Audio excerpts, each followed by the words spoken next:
জীবন শেষ হয়ে আসছে, নিঃশ্বাসগুলো ধীরে ধীরে কমে যাচ্ছে। এই সময়টায় অনেকেই চোখ বন্ধ করে ফিরে তাকান তাদের অতীত জীবনের দিকে, আর তখনই ভেসে ওঠে কিছু অপূর্ণতা, কিছু অক্ষমতা, আর কিছু গভীর চিরন্তন আফসোস।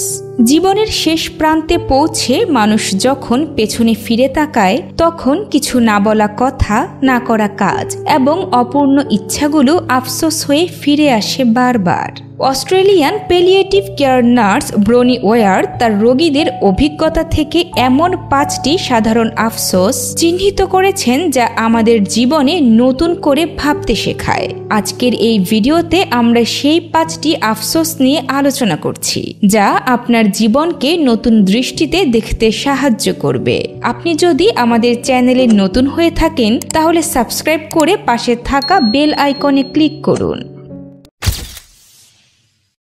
অনেকেই বলেন সারা জীবন অন্যের ইচ্ছা আকাঙ্ক্ষা পূরণ করতে গিয়ে নিজের স্বপ্নগুলোকেই বিসর্জন দিয়েছি, সাহস করিনি নিজের পথ বেছে নিতে। এটাই মৃত্যুর সময় সবচেয়ে বেশি পোড়ায়। যদি আরো একটু নিজের মতো করে বাঁচতে পারতাম।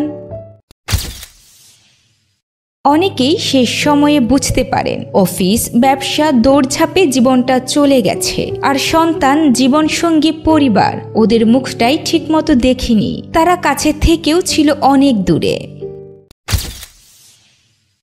ভালোবেসেছি কিন্তু বলিনি, কষ্ট পেয়েছি কিন্তু চেপে গেছি, নিজেকে সত্যিকারের প্রকাশ করিনি কখনো। আর এই চুপ করে থাকা অনেক সম্পর্ক নষ্ট করে দিয়েছে, যার শূন্যতা শেষ মুহূর্তেও ঘিরে ধরে।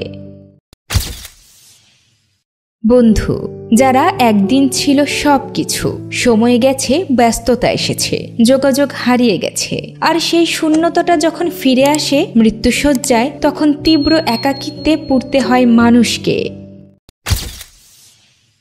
সবসময় ভেবেছি যেদিন টাকা হবে সেদিন সময় হবে, সেদিন সুখ আসবে, কিন্তু সেদিন আর আসেনি। মৃত্যুর সময় অনেকে উপলব্ধি করেন সুখ কখনোই কোনো গন্তব্য ছিল না, ছিল একটা চলার পথ যা তারা মিস করে গেছেন। এই 5টি আফসোস যেন আপনার জীবনের শেষ প্রহরের কথা না হয়। আপনি এখনো বেঁচে আছেন, এখনো সময় আছে। নিজের স্বপ্নকে জায়গা দিন, প্রিয়জনকে সময় দিন, নিজের অনুভূতিগুলো প্রকাশ করুন, পুরনো বন্ধুদের খুঁজে নিন, আর নিজেকে আজই একটু সুখী হতে দিন, আল্লাহর সন্তুষ্টির পথে হাঁটতে হাঁটতে। কুরআন মাজিদে আল্লাহ তাআলা বলেছেন, প্রত্যেক প্রাণীকে মৃত্যুর স্বাদ গ্রহণ করতে হবে, আর কিয়ামতের দিন তোমাদের পূর্ণ প্রতিফলন দেয়া হবে। সুতরাং যে ব্যক্তি আগুন থেকে রক্ষা পাবে এবং জান্নাতে প্রবেশ করবে সেই সফল হবে, আর দুনিয়ার জীবন তো ধোঁকার সামগ্রী ছাড়া কিছুই নয়।